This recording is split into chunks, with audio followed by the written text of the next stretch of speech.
Oh, just talking about this one. Don't want to lose you. 1, 2, 3. My favorite look of all time that I ever wore on stage, those chaps. Ooh, I love those chaps. They were so comfy. I got to be in jeans on stage and short boots and run around like a crazy woman.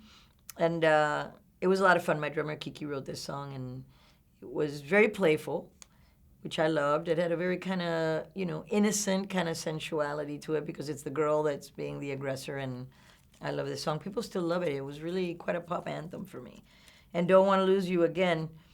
It's a song about strength, about you're saying I don't want to lose you now or ever, but I've found who I am. So if this is going to be, then that's it. And it's funny because when I did the Spanish, which was a huge hit for me too, and this was a number one.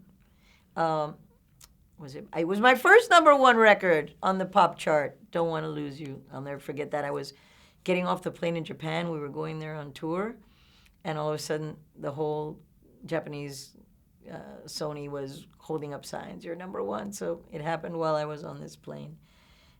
It was great.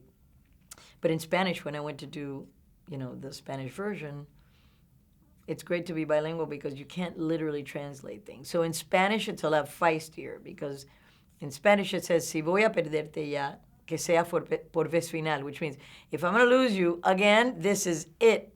Don't come back. I don't want to hear about it anymore. And it's just got much more of a passionate feel. And, it's been interesting to me through the years because I don't like to read anything that's written about me. I don't read the reviews. I don't read the articles because I like to stay very much in the moment that I live.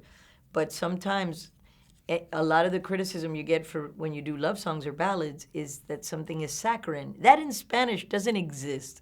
There's no way that you can be too passionate, too sweet, too emotional in Spanish. So it allows me a lot more freedom to really emote and not be worried or have to contain. When you're doing love songs in English, you have to be a little more cerebral and a little more, you got to hold back or else it's like, oh no, you're throwing too much emotion at me. And I found it very interesting. But this is one that was number one in both languages. I'm very happy about that one.